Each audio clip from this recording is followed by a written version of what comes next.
Kodagu channel ವಾರ್ತೆಗಳ ಪ್ರಾಯೋಜಕರು Muliya Keshav Bhat and sons, Madikeri, Gonikoppa, Puttur, Bengaluru. Bharati radio house, electronic ಉಪಕರಣಗಳ ಬೃಹತ್ ಮಳಿಗೆ, ಗಣಪತಿ ಬೀದಿ, ಮಡಿಕೇರಿ, ಮುಖ್ಯ ರಸ್ತೆ, Gonikoppal. A2Z super market, Vishwamanava double road, Kuvempu Nagar, Mysuru.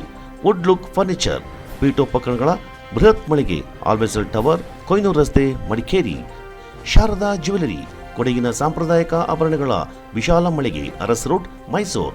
Rohan city residential and commercial, Vijay, Mangaluru. ZRN Kaveri silks, art and craft emporium, ಅಪ್ಪಟ ರೇಷ್ಮೆ ಸೀರೆಗಳ ಮಳಿಗೆ, ಮೈಸೂರು ರಸ್ತೆ, ಮಡಿಕೇರಿ. ವೀರಶೈವ ಲಿಂಗಾಯತ ಸಮಾಜ ಹಾಗೂ ಸಂಘಟನೆಗಳ ವತಿಯಿಂದ ಕುಮಾರಿ ನೇಹಾ ಹಾಗೂ ರೇಣುಕಸ್ವಾಮಿ ಹತ್ಯೆಯನ್ನು ಖಂಡಿಸಿ ಇಂದು ಸೋಮವಾರಪೇಟೆಯ ತಾಲೂಕು ಕಚೇರಿ ಎದುರು ಸಾಂಕೇತಿಕ ಪ್ರತಿಭಟನೆ ನಡೆಸಲಾಯಿತು. ಚಿತ್ರನಟ ದರ್ಶನ್ ಮತ್ತು ಗ್ಯಾಂಗ್ ಚಿತ್ರದುರ್ಗದ ರೇಣುಕಸ್ವಾಮಿಯನ್ನು ವಿಕೃತವಾಗಿ ಹತ್ಯೆ ಮಾಡಿರುವುದು ಇಡೀ ರಾಜ್ಯದ ಜನರನ್ನೇ ಬೆಚ್ಚಿ ಬೀಳಿಸಿದ್ದು, ಈ ಅಮಾನವೀಯ ಕೃತ್ಯವನ್ನು ಖಂಡಿಸಿ ರಾಜ್ಯದೆಲ್ಲೆಡೆ ದರ್ಶನ್ ವಿರುದ್ಧ ಪ್ರತಿಭಟನೆ ನಡೆಯುತ್ತಿದೆ. ಇಂದು ವೀರಶೈವ ಲಿಂಗಾಯತ ಸಮಾಜದ ರಾಷ್ಟ್ರೀಯ ಸಂಘಟನಾ ಕಾರ್ಯದರ್ಶಿ ಎಸ್ ಮಹೇಶ್ ಅವರ ಮುಂದಾಳತ್ವದಲ್ಲಿ ಸೋಮವಾರಪೇಟೆಯ ತಾಲೂಕು ಕಚೇರಿ ಎದುರು ಪ್ರತಿಭಟನೆ ನಡೆಯಿತು. ಪ್ರತಿಭಟನೆಯನ್ನು ಉದ್ದೇಶಿಸಿ ಮೊದಲಿಗೆ ಮಾತನಾಡಿದ ಶ್ರೀ ಮಹಾಂತ ಸ್ವಾಮೀಜಿ, ಇಂಥ ಕೃತ್ಯಗಳು ನಡೆದಿರುವುದು ಮಾನವ ಸಂಕುಲಕ್ಕೆ ಕಳಂಕ ತಂದಿದೆ. ಇನ್ನು ಮುಂದೆ ಈ ರೀತಿ ಕೃತ್ಯಗಳು ನಡೆಯದಂತೆ ಯಾವುದೇ ಸರ್ಕಾರ ಇರಲಿ ಎಚ್ಚರಿಕೆ ವಹಿಸಿ ಕಠಿಣ ಕ್ರಮ ಜರುಗಿಸಬೇಕು. ಇಂದಿನ ದಿನಮಾನಗಳಲ್ಲಿ ಜನ, ಧನ ಇವುಗಳಿಗೆ ಬೆಲೆಯನ್ನು ಕೊಡುವಂತಹ ಕಾಲ ಕಣ್ಮರೆಯಾಗುತ್ತಿದ್ದು, ಅಮಾನುಷವಾಗಿ ಕೊಲೆಯಾಗುತ್ತಿರುವ ವ್ಯಕ್ತಿಗಳಿಗೆ ಸರಿಯಾದ ನ್ಯಾಯ ದೊರಕಬೇಕಿದೆ. ಕೃತ್ಯ ನಡೆಸಿದವರಿಗೆ ಸರಿಯಾದ ಕಠಿಣ ಶಿಕ್ಷೆ ಜರುಗಿಸಬೇಕು ಎಂದರು. ಚಿತ್ರದುರ್ಗದ ರೇಣುಕಸ್ವಾಮಿಯ ಕಗ್ಗೊಲೆಯ ಪ್ರಕರಣವಾಗಿ ನಮ್ಮ ಎಲ್ಲ ಸಮಾಜದ ಮನುಷ್ಯತ್ವ ಇರತಕ್ಕಂಥ ಎಲ್ಲರೂ ಕೂಡ ಸಮಾಜ ಬಂಧುಗಳು ಕೂಡ ಇವತ್ತು ಪ್ರತಿಭಟನೆಯನ್ನು ನಡೆಸಿ ಅವರಿಗೆ ಕಠಿಣವಾಗಿರ್ತಕ್ಕಂಥ ಶಿಕ್ಷೆಯನ್ನು ಕೊಡಿಸಬೇಕು. ಹಾಗೂ ಇನ್ನು ಮುಂದೆ ಇಂಥ ಘಟನೆಗಳು ನಡೆಯದಂತೆ ಸರ್ಕಾರ ನೋಡಿಕೊಳ್ಬೇಕಾಗ್ತದೆ. ಇಂದಿನ ಸರ್ಕಾರ ಯಾವುದೇ ಇವತ್ತು ದನ ಆಗಲಿ ಜನ ಆಗಲಿ ಅವರಿಗೆ ಬೆಲೆಯನ್ನು ಕೊಡ್ತಕ್ಕಂಥ ಇವತ್ತು ಅದೆಲ್ಲ ಕಣ್ಮರೆ ಆಗ್ತಾ ಬರ್ತಾ ಇದೆ. ಅದರಿಂದ ಅಮಾನುಷವಾಗಿ ಕೊಲೆಯಾಗಿರ್ತಕ್ಕಂಥ ನೇಹನು ಕೂಡ ಜಿಹಾದಿಗೆ ಸಿಕ್ಕಾಕೊಂಡು ಅವರು ಕೂಡ ಕೊಲೆಯಾಗಿದ್ದಾರೆ. ಇಂಥ ಪ್ರಕರಣಗಳು ನೂರಾರು ಕೂಡ ನಡೆದರೂ ಕೂಡ ಎಚ್ಚೆತ್ತುಕೊಂಡು ಸರ್ಕಾರ ಇದನ್ನು ಗಮನ ಹರಿಸಿ ಯಾವ ರೀತಿ ಆಗಬೇಕಂತಕ್ಕಂಥದ್ದನ್ನ. ನಂತರ ಎಸ್ ಮಹೇಶ್ ಮಾತನಾಡಿ, ದರ್ಶನ್ ಮಾಡಿರುವ ಕೃತ್ಯ ಇಡೀ ಸಮಾಜವೇ ಸಹಿಸಲಾರದಷ್ಟು ಘನಘೋರ ಕೃತ್ಯವಾಗಿದೆ. ಪೊಲೀಸ್ ಇಲಾಖೆ ಬಗೆದಷ್ಟು ಇವನ ಕೃತ್ಯಗಳು ಹೊರಬರುತ್ತಿದ್ದಾವೆ. ಅಭಿಮಾನಿಗಳು ಅವರ ನಟನೆಗೆ ಸೀಮಿತವಾಗಿರಲಿ, ಸಮಾಜಕ್ಕೆ ಕಳಂಕ ತರುವ ಯಾವುದೇ ವ್ಯಕ್ತಿ ಇರಲಿ ಅವರ ಪರವಾಗಿ ನಿಲ್ಲುವ ಕೆಲಸ ಆಗಬಾರದು. ನಮ್ಮ ಕರ್ನಾಟಕ ಪೊಲೀಸ್ ಯಾವುದೇ ಆಮಿಷಕ್ಕೆ ಒಳಗಾಗದೆ ದಕ್ಷತೆಯಿಂದ ಕಾರ್ಯನಿರ್ವಹಿಸಿದ್ದಾರೆ. ಇವರ ಕಾರ್ಯ ಶ್ಲಾಘನೀಯ ಎಂದರು. ಇವತ್ತು ಜನಸಾಮಾನ್ಯರ ಪ್ರಶ್ನೆಯಾಗಿದೆ. ಬಹುಶಃ ಈ ಒಂದು ತನಿಖೆಯನ್ನು ಒಳಹೊಕ್ಕು ನೋಡಿದ್ರೆ ಸಾಕಷ್ಟು ವಿಚಾರಗಳು ಮತ್ತಷ್ಟು ಹೊರಗಡೆ ಬರುವಂಥದ್ದಿದೆ. ಪೊಲೀಸ್ ಇಲಾಖೆ ಕಟ್ಟುನಿಟ್ಟಿನ ಒಂದು ತನಿಖೆಯನ್ನು ಅವರ ಮೇಲೆ ನಡೆಸಿದ್ರೆ ಮತ್ತಷ್ಟು ಪ್ರಕರಣಗಳು ಬೆಳಕಿಗೆ ಬರಬಹುದು ಅನ್ನುವಂಥದ್ದು ಈಗಾಗಲೇ ಜಗಜ್ಜಾಹೀರಾಗಿರುವಂಥದ್ದನ್ನು ನಾವು ನೋಡಿರ್ಬೋದು. ಅವರ PA ಆಗಿದ್ದಂಥವರು, ಮ್ಯಾನೇಜರ್ ಆಗಿರುವಂಥವರು ಕಳೆದ 5 ವರ್ಷಗಳಿಂದ ಕಾಣೆಯಾಗಿರುವಂಥದ್ದು, ನಿಗೂಢವಾಗಿ ಕಾಣೆಯಾಗಿರುವಂಥದ್ದು ಕೂಡ ಇವತ್ತು ಎಲ್ಲರಿಗೂ ಸಂಶಯಕ್ಕೆ ಕಾರಣವಾಗಿದೆ. ಇಡೀ ಚಿತ್ರರಂಗ ಕೂಡ ಇವತ್ತು ಅವರನ್ನು ದೂಷಣೆ ಮಾಡುವಂಥದ್ದು ಮಟ್ಟದಲ್ಲಿದೆ. ಅಭಿಮಾನಿಗಳು ಅವರ ಏನು ನಟನೆ ಇವುಗಳಿಗೆ ಅಭಿಮಾನಿಗಳಿರಲಿ, ಬಹುಶಃ ಎಲ್ಲರ ಅವರವರ ಮನೆಗಳಿಗೆ ತೊಂದರೆ ಆದರೆ ಅವರಿಗೆ ಅನುಭವ ಆಗುತ್ತೆ ಅನ್ನುವಂಥ ನಿಟ್ಟಿನಲ್ಲಿ ಅವರು ಚಲನಚಿತ್ರ ನಾಯಕ ನಟರು ಅನ್ನುವಂಥದ್ದು ಹೆಮ್ಮೆ ನಮಗಿದೆ. ಆದರೆ ಸಮಾಜ ದ್ರೋಹದ ಕೆಲಸವನ್ನು ಮಾಡಿದಂಥ ಸಂದರ್ಭದಲ್ಲಿ, ಈ ಥರ ಕೊಲೆಯನ್ನು ಮಾಡಿದಂಥ ಸಂದರ್ಭದಲ್ಲಿ ಸುಶಿಕ್ಷಿತವಾದಂತಹ ಸಮಾಜ ಇದನ್ನು ಖಂಡಿಸಲೇಬೇಕಾಗಿದೆ.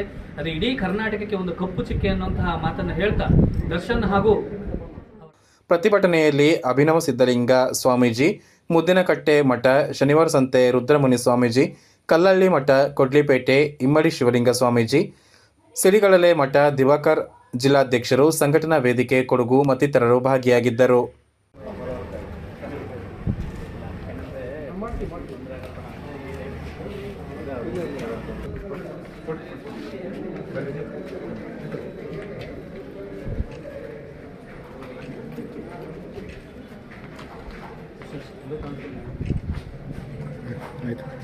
ತಹಶೀಲ್ದಾರರು ಸಭೆಗೆ ಹೋಗಿದ್ದಾರೆ ಮಡಿಕೇರಿಗೆ. ಅವ್ರು ಬಂದ ಮೇಲೆ ಅವರ ಮುಖಾಂತರ ಮಾನ್ಯ ಜಿಲ್ಲಾಧಿಕಾರಿಗಳಿಗೆ ನಿಮ್ಮ ಮನವಿಯನ್ನು ಕಳಿಸಿಕೊಡ್ತೀವಿ. ಅಲ್ಲಿಂದ ಅದು ಸರ್ಕಾರಕ್ಕೆ ಹೋಗ್ತೀವಿ, ಅವ್ರು ಕಳಿಸಿಕೊಡ್ತಾರೆ.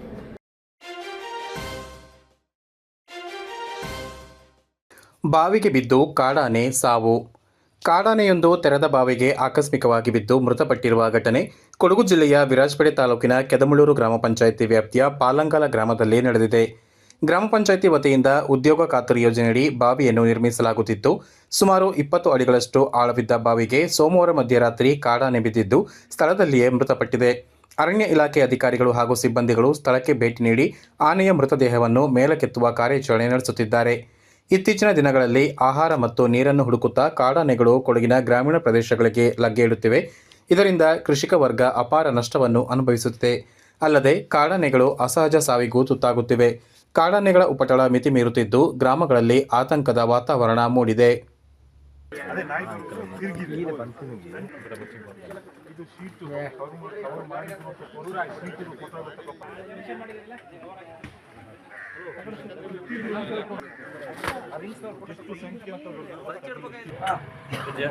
ನೀವು ಸ್ವಲ್ಪ ನೋಡ್ಕೊಳ್ಳಿ. ಕುಡಿ ನೋಟಿ ಹೇಳಿ.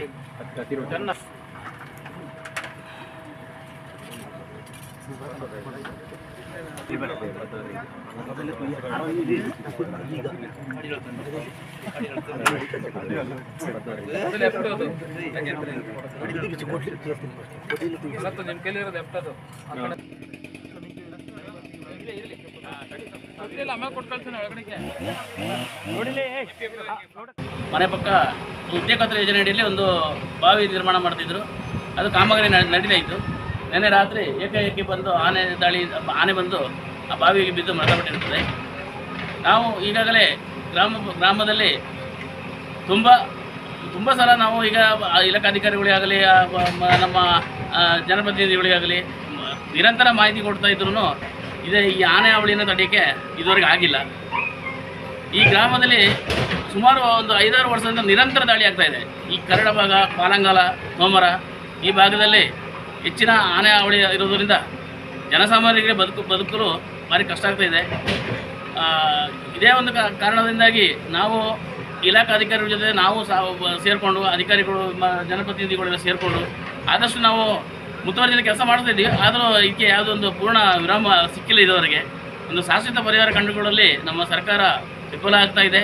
ಜನಪ್ರತಿನಿಧಿಗಳು ವಿಫಲ ಆಗ್ತಿದ್ದಾರೆ.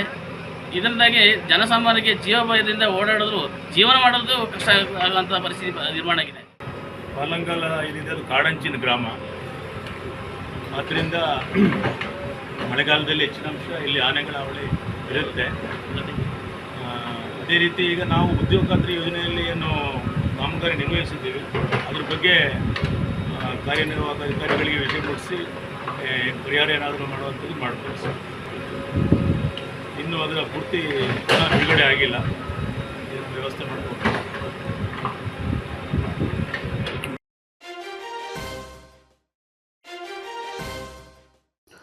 ಕೊಡಗಿನ ವಿವಿಧೆಡೆ ಮಿತಿ ಮೀರಿದ ಕಾಡಾನೆ ಹಾವಳಿ.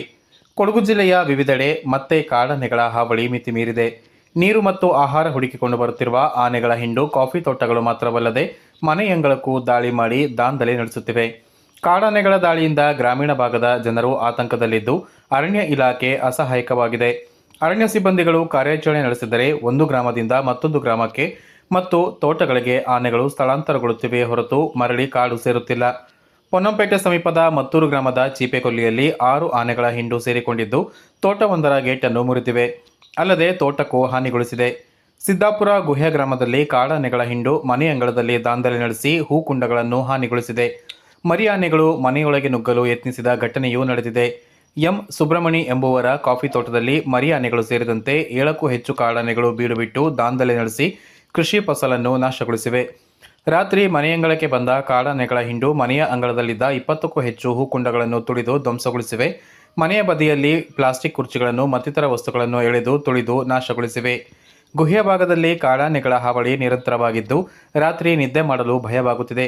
ಸಂಜೆ ಮನೆಯಿಂದ ಹೊರಹೋಗದಂತಹ ಪರಿಸ್ಥಿತಿ ನಿರ್ಮಾಣವಾಗಿದೆ. ಮನೆಯ ಪಕ್ಕದಲ್ಲಿಯೇ ಕಾಡಾನೆ ಗೀಳುತ್ತಿತ್ತು. ಮರಿಯಾನೆಗಳು ಮನೆಯ ಒಳಕ್ಕೆ ನುಗ್ಗಲು ಯತ್ನಿಸುತ್ತಿದ್ದವು ಎಂದು ಸುಬ್ರಮಣಿ ಆತಂಕ ವ್ಯಕ್ತಪಡಿಸಿದ್ದಾರೆ. ಕಾಡಾನೆಗಳ ಹಾವಳಿಯನ್ನು ತಡೆಗಟ್ಟಲು ಅರಣ್ಯ ಇಲಾಖೆಗೆ ಹಲವು ಬಾರಿ ಮನವಿ ಮಾಡಿದ್ದರೂ ಯಾವುದೇ ಕ್ರಮ ಕೈಗೊಳ್ಳುತ್ತಿಲ್ಲ ಎಂದು ಗ್ರಾಮಸ್ಥರು ಆರೋಪಿಸಿದ್ದಾರೆ. ನೆಲ್ಲಿಹುದಿಕೇರಿ, ಅಭ್ಯತ್ಮಂಗಲ, ವಾಲ್ನೂರು, ತ್ಯಾಗತ್ತೂರು, ರಂಗಸಮುದ್ರ, ಅರೇಕಾಡು ಸೇರಿದಂತೆ ದಕ್ಷಿಣ ಕೊಡಗು ಭಾಗದಲ್ಲಿ ಕಾಡಾನೆಗಳ ಹಾವಳಿ ಅತಿಯಾಗಿದೆ. ಕಾಡಾನೆಗಳಿಂದಾಗುತ್ತಿರುವ ನಷ್ಟಕ್ಕೆ ಅರಣ್ಯ ಇಲಾಖೆ ಸೂಕ್ತ ಪರಿಹಾರ ನೀಡಬೇಕೆಂದು ಬೆಳೆಗಾರರು ಒತ್ತಾಯಿಸಿದ್ದಾರೆ. ಕಾಡಾನೆ ಹಾವಳಿ ತಡೆಗೆ ಇಲ್ಲಿಯವರೆಗೆ ಸರ್ಕಾರ ಶಾಶ್ವತ ಪರಿಹಾರ ಸೂಚಿಸದೇ ಇರುವುದು ದುರಂತ ಎಂದು ಅಸಮಾಧಾನ ವ್ಯಕ್ತಪಡಿಸಿದ್ದಾರೆ.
ಬಿಸಿನೆಸ್ ಇನ್ವೆಸ್ಟ್ಮೆಂಟ್ಗೆ ಹೊಸ ಲ್ಯಾಂಡ್ಮಾರ್ಕ್ ರೋಹನ್ ಸಿಟಿ.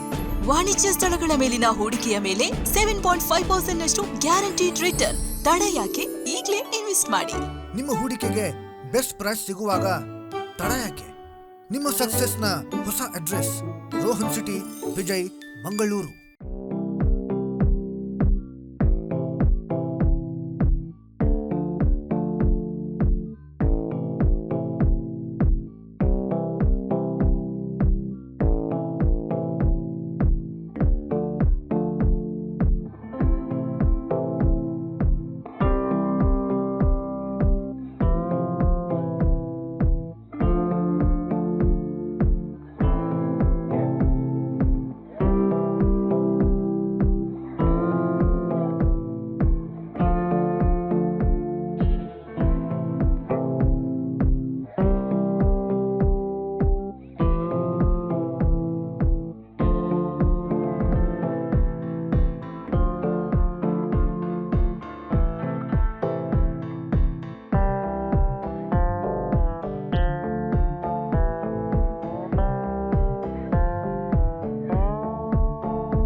ಪ್ರೀತಿಯ ಸಂಕೇತ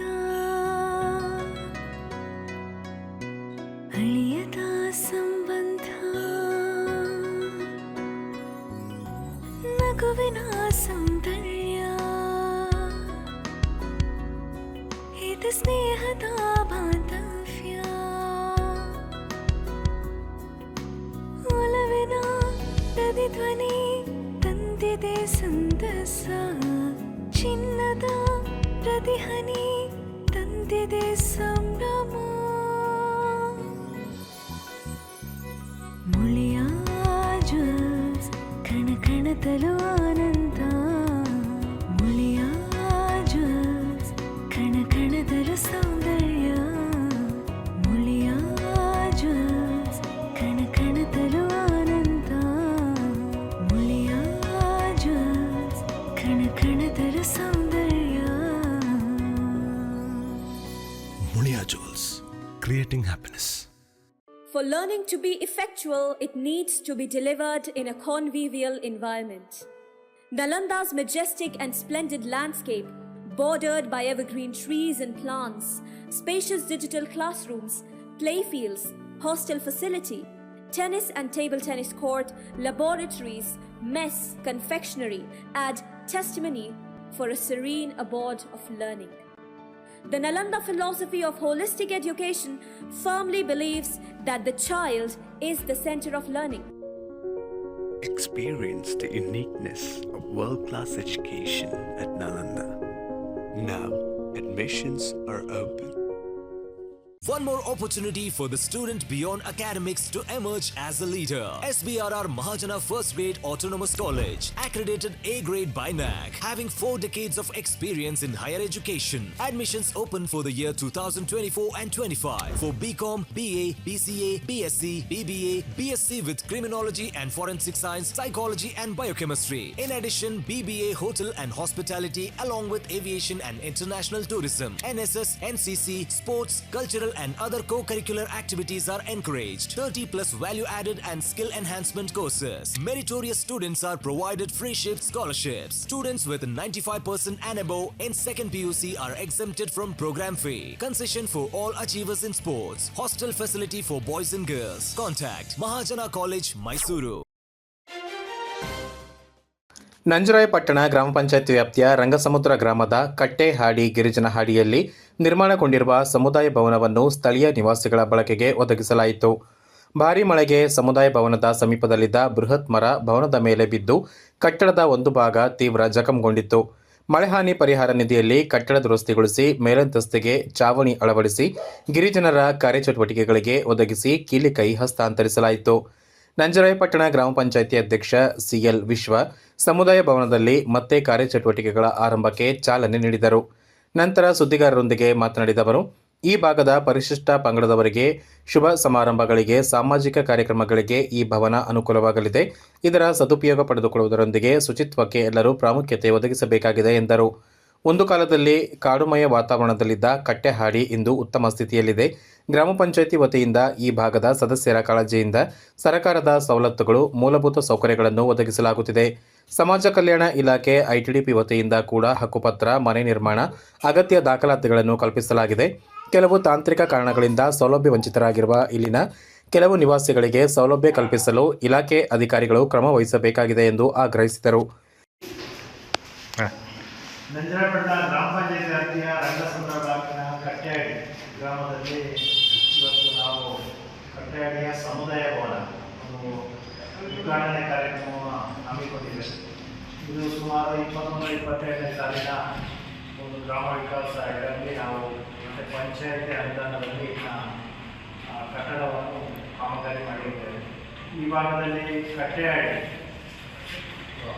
ಒಂದು ಕಾಲದಲ್ಲಿ ಕಟ್ಟೆಹಾಡಿ ಅಂತೇಳಿ ಒಂದು ಕಾಡಿನಲ್ಲಿ ಒಂದು ಕಾಡು ಮಧ್ಯದಲ್ಲಿ ಕಾಡು ಮತ್ತು ಕಾಡು ಮರಗಳ ಅಡಿಯಲ್ಲಿ ವಾಸವಾಗಿರುವಂಥ ಈ ಕಟ್ಟೆಹಾಡಿ ಜನಗಳು ಇವತ್ತು ಬೆಳಕಿಗೆ ಬರುವಂಥ ಒಂದು ಕಾಲಘಟ್ಟ ನಮ್ಮ ಮುಂದಿದೆ. ನಮ್ಮ ಅವಧಿಯಲ್ಲೂ ಕೂಡ ಈ ಭಾಗದ ಜನಪ್ರತಿನಿಧಿಗಳು ಆರ್.ಕೆ. ಚಂದ್ರವರಿರ್ಬೋದು, ಮಾವಜಿ ರಕ್ಷಿತ್ ಇರ್ಬೋದು, ಲೋಕನಾಥರಿರ್ಬೋದು, ಗಿರಿಜನವರು ಈ ಬ್ಲಾಕ್ನಲ್ಲಿ ಸದಸ್ಯರಾಗಿ ಆಯ್ಕೆಯಾಗಿದ್ದಾರೆ. ಆ ಬ್ಲಾಕ್ನಲ್ಲಿ ನಾನು, ಕುಸುಮ, ಜಾತಿ ಕಮ್ಮಯ್ಯನವರು, ಸಮೀರ್ ಅವರು ಆಯ್ಕೆಯಾಗಿದ್ದೇವೆ. ಒಟ್ಟಿನಲ್ಲಿ ನಮ್ಮ 8 ಜನರ ಪರಿಶ್ರಮದಿಂದ ಕಟ್ಟೆಹಳ್ಳಿಯ ಒಂದು ಬದುಕಿನ ಜನರ ಒಂದು ಪರಿಶಿಷ್ಟ ಪಂಗಡ ಜನಗಳು ಇವತ್ತು ಮೂಲಭೂತ ಸೌಕರ್ಯ, ಪಂಚಾಯತಿಂದ ಕುಡಿಯುವ ನೀರಿರ್ಬೋದು, ಬೀದಿ ದೀಪ ಇರ್ಬೋದು, ನಡೆಯುವ ದಾರಿಗೆ ಎಲ್ಲ ಪ್ರಾಮಾಣಿಕವಾಗಿ ಈ ಭಾಗದ ಸದಸ್ಯ ಆರ್.ಕೆ. ಚಂದ್ರ ಮಾತನಾಡಿ, ಹಾಡಿಯಲ್ಲಿರುವ 27 ಆದಿವಾಸಿ ಜೇನುಕುರುಬ ಕುಟುಂಬಗಳ 120ಕ್ಕೂ ಅಧಿಕ ಮಂದಿ ತಮ್ಮ ಮನೆ ಶುಭ ಕಾರ್ಯಗಳಿಗೆ ದೂರದ ಹೊಸಪಟ್ಟಣ, ಕಂಬಿಬಾಣೆ ಭವನಗಳನ್ನು ಆಶ್ರಯಿಸಬೇಕಾಗಿತ್ತು. ಇದೀಗ ಹಾಡಿಯ ಒಳಭಾಗದಲ್ಲಿಯೇ ಅವರಿಗೆ ಭವನ ಒದಗಿಸಿ ಅನುಕೂಲ ಒದಗಿಸಲಾಗಿದೆ. ಗ್ರಾಮ ಪಂಚಾಯಿತಿ ಕಾಳಜಿಯಿಂದ ಸರ್ಕಾರ ಮಟ್ಟದಲ್ಲಿ ನಡೆಸಿದ ಪ್ರಯತ್ನದ ಫಲವಾಗಿ ಜಾಗ ಇಲ್ಲದೆ ಖಾಸಗಿ ತೋಟಗಳಲ್ಲಿ ಆಶ್ರಯ ಕಂಡುಕೊಂಡಿದ್ದ ಫಲಾನುಭವಿಗಳನ್ನು ಗುರುತಿಸಿ ಇಲ್ಲಿ ನೆಲೆ ಕಲ್ಪಿಸಲಾಗಿದೆ. ಇಂತಹ ಹಾಡಿಗಳಲ್ಲಿ ಜಿಲ್ಲಾಡಳಿತದ ಮೂಕ ವಾಸ್ತವ್ಯ ಮೂಲಕ ಕಾರ್ಯಕ್ರಮಗಳನ್ನು ಹಮ್ಮಿಕೊಂಡರೆ ಇಲ್ಲಿಯವರ ಸಮಸ್ಯೆಗಳನ್ನು ಅರಿತು ಬಗೆಹರಿಸಲು ಸಾಧ್ಯವಾಗಲಿದೆ ಎಂದು ತಿಳಿಸಿದರು. 21-22ನೇ ಸಾಲಿನಲ್ಲಿ ಆದಿವಾಸಿ ಸಮುದಾಯದ ಜನರಿಗೆ ಇಲ್ಲಿ ಸಮುದಾಯ ಭವನ ಸಿಗದ ಕಾರಣದಿಂದ ನಾವು ಸರ್ಕಾರ ಮಟ್ಟದಲ್ಲಿ ಗ್ರಾಮ ಪಂಚಾಯಿತಿಯ ಸರ್ವಾಧಿಕಾರ ಆಡಳಿತ ಮಂಡಳಿ ಗ್ರಾಮ ಪಂಚಾಯಿತಿ ವತಿಯಿಂದ ಆಗಲೇಬೇಕು ಅಂತೇಳಿ ಮಾನ್ಯ ಶಾಸಕರ ಗಮನಕ್ಕೆ ಇಲ್ಲಿ ಆಗಿದೆ. ಸಂತೋಷದ ವಿಷಯ ಏನಂತಂದರೆ ಇವಾಗಲೇ ನಮ್ಮ ಪಂಚಾಯಿತಿ ಅಧ್ಯಕ್ಷರಲ್ಲಿ ಇಲ್ಲಿ ಸುಮಾರು 27 ಕುಟುಂಬದ ಆದಿವಾಸಿ ಸಮುದಾಯದ ಜೇನುಕುರುಬ ಜನರು ಅವರಿಗೆ ಜಾಗ ಇರಲಿಲ್ಲ. ಇವರು ಪಕ್ಕದ ಶ್ರೀಮಂತರ ತೋಟದಲ್ಲಿ ವಾಸ ಮಾಡ್ತಾಯಿದ್ರು. ಅರಣ್ಯ ಹಕ್ಕು ಕಾನೂನಿನ ಅಡಿಯಲ್ಲಿ ಈ ಆದಿವಾಸಿ ಸಮುದಾಯದಲ್ಲಿ ತೋಟದ ಮೇಲೆ ಲೈನ್ ಮೇಲೆ ವಾಸಿದ್ದಾರೆ ಅಂಥವನ್ನು ಗುರುತಿಸಿ ಜಿಲ್ಲಾ ಆಡಳಿತಕ್ಕೆ ಗುರುತಿಸಿ ಅವರಿಗೆ ನಾವು 2015ರಲ್ಲಿ ಈ 23 ಕುಟುಂಬದವರಿಗೆ ಹಕ್ಕುಪತ್ರ ಕೊಡಿಸಿ ಅವರಿಗೆ ಜಾಗವನ್ನು ಕೊಡಿಸಿ ಎಲ್ಲ ರೀತಿಯ ಸವಲತ್ತನ್ನು ಇಂದಿನ ಸರ್ಕಾರ ಮಾಡಿದ್ದು. ಇವತ್ತು ನಿಜವಾದ ಆದಿವಾಸಿಗಳು ಮುಖ್ಯವಾಹಿನಿಗೆ ಬರ್ತಾ ಇದ್ದಾರೆ. ಅದೊಂದು ಸಂತೋಷ ಪಡುವಂಥ ವಿಷಯ. ಕಟ್ಟೆಹಾಡಿ ಗ್ರಾಮ ಪಂಚಾಯತಿ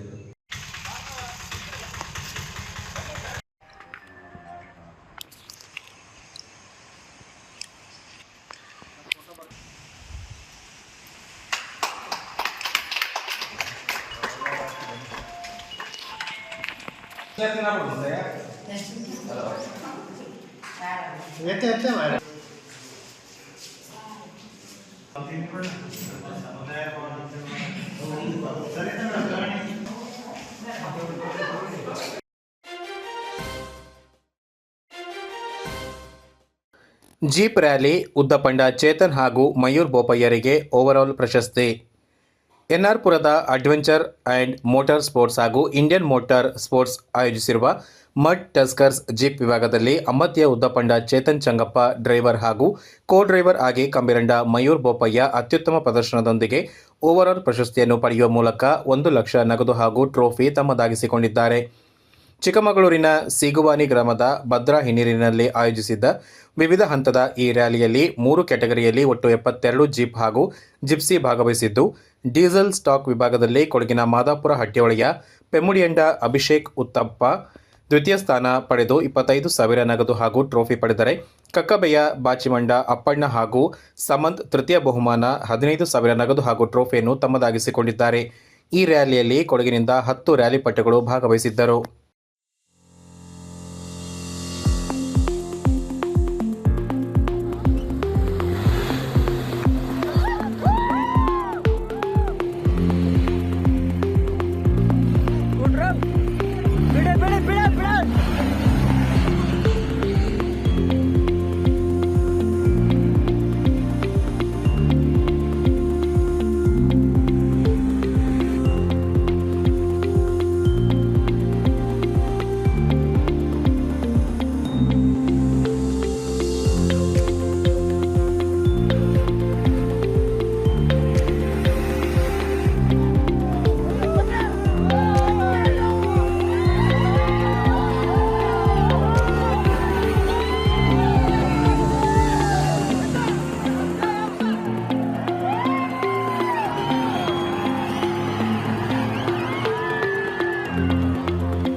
NIIPUC is committed to providing a dynamic educational experience and aims at empowering entrepreneurship.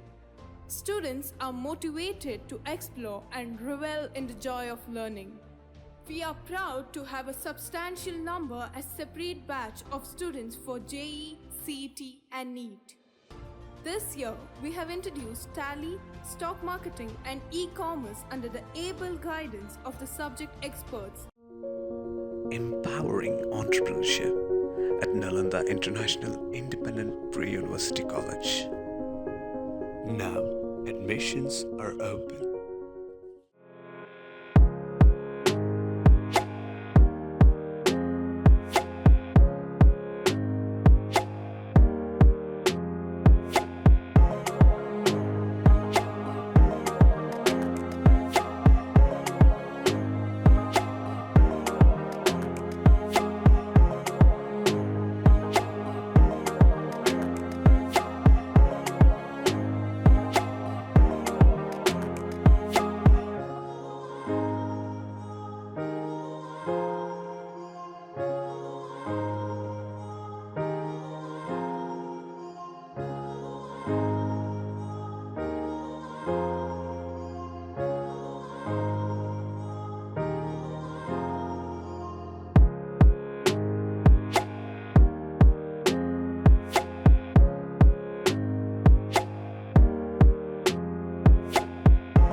Shining senses in your life. Desirable designs gives you treasured memory. Sharda Jewelers.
ಲೋಕ ಕಲ್ಯಾಣಕ್ಕಾಗಿ ವರದ ಶಂಕರ ಪೂಜೆ ಶ್ರದ್ಧಾಭಕ್ತಿಯಿಂದ ನೆರವೇರಿತು.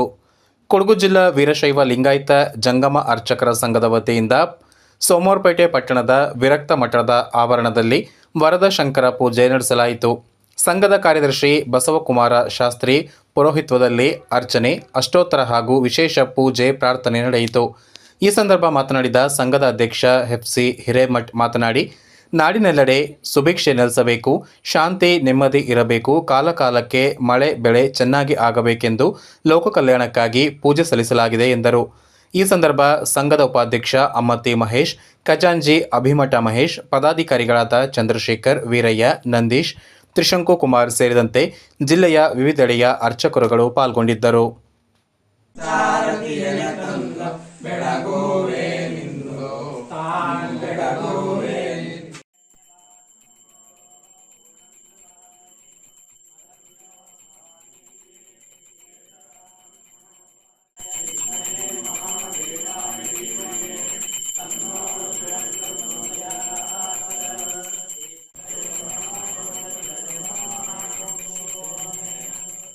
ಪಂಚಸೂತ್ರ ಕೃತೋ ಒಂದೇ ಪಂಚಾಚಾರ್ಯಾನ್ ಜಗದ್ಗುರು ಜಗನ್ನಾದಿ ಜಗದ್ಗುರು ರೇಣುಕಾದಿ ಪಂಚಾಚಾರ್ಯರನ್ನ ಹಾಗೂ ಬಸವಾದಿ ಶರಣರನ್ನ ಹೃದಯವಂತದಲ್ಲಿ ಸ್ಮರಿಸಿಕೊಳ್ತಾ ಕ್ಷೇತ್ರ ದೇವತೆಗಳಿಗೆ ನಮಸ್ಕರಿಸ್ತಾ ಇವತ್ತಿನ ದಿವಸ ವಿಶೇಷವಾಗಿ ಕೊಡಗು ಜಿಲ್ಲಾ ಅರ್ಚಕರು ಮತ್ತು ಪುರೋಹಿತರ ಸಂಘದ ಪರವಾಗಿ ವಿಶೇಷವಾಗಿ ಶ್ರೀ ವರದ ಶಂಕರ ವ್ರತ ಪೂಜೆಯನ್ನ ನೆರವೇರಿಸಿದ್ದೇವೆ. ಲೋಕದ ಕಲ್ಯಾಣಕ್ಕೋಸ್ಕರ ನಾಡಿನ ಸಮಸ್ತ ಜನಗಳಿಗೆ ಎಲ್ಲ ತರದಿಂದ ಸುಖ ಶಾಂತಿ ನೆಮ್ಮದಿ ಹಾಗೂ ಒಳ್ಳೆಯ ತರದಿಂದ ಮಳೆ ಬೆಳೆ ಎಲ್ಲವೂ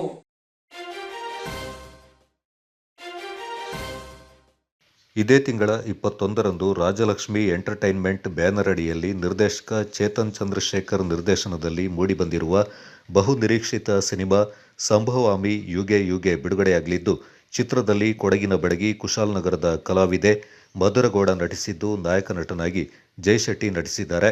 ಸುದ್ದಿಗೋಷ್ಠಿಯಲ್ಲಿ ಚಿತ್ರದ ನಿರ್ದೇಶಕ ಚೇತನ್ ಶೆಟ್ಟಿ ಮಾತನಾಡಿ, ಈ ಚಿತ್ರ ಗ್ರಾಮೀಣ ಸೊಗಡು ಹಾಗೂ ರೈತರು ಅನುಭವಿಸುತ್ತಿರುವ ನೋವು ನಲಿವು ಮಿಶ್ರಣದ ಕಾವ್ಯಮಯ ಚಿತ್ರವಾಗಿದ್ದು ಅದ್ಭುತವಾಗಿ ಮೂಡಿಬಂದಿದೆ ಎಂದರು. ಕರ್ನಾಟಕದಲ್ಲಿ ಏಕಕಾಲದಲ್ಲಿ 100 ಚಿತ್ರಮಂದಿರಗಳಲ್ಲಿ ಬಿಡುಗಡೆ ಕಾಣಲಿದ್ದು, ಚಿತ್ರಪ್ರೇಮಿಗಳು ಚಿತ್ರಮಂದಿರಕ್ಕೆ ಆಗಮಿಸಿ ಚಿತ್ರ ನೋಡುವ ಮೂಲಕ ನಮ್ಮ ಚಿತ್ರತಂಡಕ್ಕೆ ಯಶಸ್ಸು ನೀಡಬೇಕೆಂದರು. ನಾಯಕಿ ಮಧುರಗೌಡ, ನಾಯಕ ನಟ ಜಯಶೆಟ್ಟಿ, ಹಿರಿಯ ಕಲಾವಿದ ವೆಂಕಟೇಶ್ ಪ್ರಸಾದ್, ನಟಿ ನಿಶಾ ರಜಪೂತ್ ಈ ಸಂದರ್ಭ ಮಾತನಾಡಿದರು.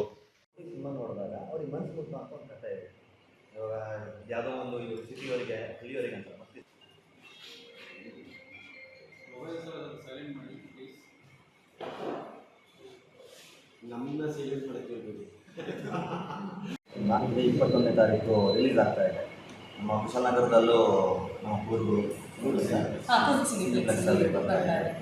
ಸೊ ಈ ಸಿನಿಮಾ ಒಂದು ರೈತರ ಬಗ್ಗೆ, ಒಂದು ಹಳ್ಳಿ ಬಗ್ಗೆ ಇರುವಂಥ ಒಂದು ಕಥೆ ಇದು. ಎಲ್ರಿಗೂ ಇಷ್ಟ ಆಗುತ್ತೆ. ಆಮೇಲೆ ಪ್ರತಿಯೊಂದು ಇವಾಗ ಹಳ್ಳಿಯಿಂದ ಸಿಟಿಗೆ ಹೋಗೋರೆ ಜಾಸ್ತಿ ಆಗಿದೆ, ಎಜುಕೇಷನ್ ಮಾಡ್ಕೊಂಡು. ಸೊ ಹಳ್ಳಿಲಿ ಒಂದು ಜೀವನ ಇದೆ, ಹಳ್ಳಿಲಿ ಒಂದು ಒಳ್ಳೆ ಲೈಫ್ ಇದೆ ಅಂತ ತೋರಿಸ್ಕೊಟ್ಟಿರೋಂಥ ಒಂದು ಕಥೆ ಇದೆ. ಆಮೇಲೆ ಒಂದು ಡಿಫ್ರೆಂಟ್ ಆಗಿರೋಂಥ ಸಿನಿಮಾದಲ್ಲಿ ತುಂಬ ದೊಡ್ಡ ತಾರಾಗಳೆಲ್ಲ ಒಬ್ಬ ಮಧುರಗೌಡ ಜೊತೆಲಿ ಪ್ರಮೋದ್ ಶೆಟ್ಟಿ ಅವರಿದ್ದಾರೆ, ಹಾಗೆ ಸುಧಾರಣೆ ಮೇಡಮ್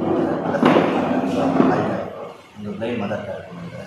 ಹಾಗೆ ವಿಲನ್ಸ್ ಆಗಿ ನಮ್ಮ ವೆಂಕಟೇಶ್ ಅವರು, ಸಂಗೀತ್ ಅವರು, ಹಾಗೆ ಬಾಲರಾಜ್ ವಾಡಿ ಅವರು, ಬಜರಂಗಿ ಪ್ರಸನ್ನ ಅವರು, ಹೀಗೆ ತುಂಬ ದೊಡ್ಡ ಸ್ಟಾರ್ ಕಾಸ್ಟ್ ಇದೆ. ಹಾಗೆ ಕಾಮಿಡಿಯನ್ಸ್ ಆಗಿ ನಮ್ಮ ಚೇತನ್ ದುರ್ಗ, ಸಿದ್ದು ಮಂಡ್ಯ, ಇಲ್ಲಿ ನಟವರು ಮಾಡಿದ್ದಾರೆ.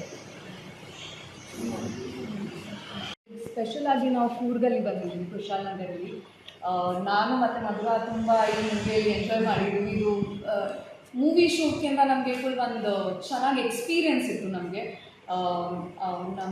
ನಾನು ಕೇಳಿದೆ ಅಷ್ಟೇ, ಕೂರ್ಗವ್ರು ಈ ಥರ ಇರ್ತಾರೆ, ಏನೋ ತುಂಬ ಹಾಸ್ಪಿಟಾಲಿಟಿ ಚೆನ್ನಾಗಿರುತ್ತೆ ಅಂತ. ಫಸ್ಟ್ ಟೈಮ್ ಎಕ್ಸ್ಪೀರಿಯೆನ್ಸ್ ಮಾಡಿದ್ದೀನಿ. ಅಂಟಿದ ಕೈಯಲ್ಲಿ ಇದು ಎಲ್ಲ ಮಾರ್ನಿಂಗಲ್ಲಿ ನಾವು ತುಂಬ ಟೇಸ್ಟಿ ಬ್ರೇಕ್ಫಾಸ್ಟ್ ಹೊಟ್ಟೆ ತುಂಬಿ ಬಂದಿದ್ದೀವಿ. ಸೊ ಇಷ್ಟೆಲ್ಲ ಈ ಮನೆಯಲ್ಲಿ ಪ್ರೀತಿ ಸಿಗ್ತಾ ಇದೆ ಅಂದರೆ ಅದನ್ನೇ ನಮ್ಮ ಎಕ್ಸ್ಪೆಕ್ಟೇಷನ್ ನಿಮ್ಮಿಂದಾನು. ನೀವು ಎಲ್ಲರೂ ಬರ್ತೀರಾ, ನಮ್ಗೆ ಸಪೋರ್ಟ್ ಮಾಡ್ತೀರಾ ಅಂತ ಇದೆ. ನೀವು ಕೇಳಿದ್ದೀರಾ ಸರ್ ಈ ಥಿಯೇಟರ್ಸ್ ಜನ ಬರ್ತಾ ಇಲ್ಲ ಅಂತ. ಹೌದು, ಒಂದು ಸೀರಿಯಸ್ ಇಶ್ಯೂ ಇದೆ, ಅಂದರೆ ಅಷ್ಟು ಸೀರಿಯಸ್ ಇಲ್ಲ ಇದೆ.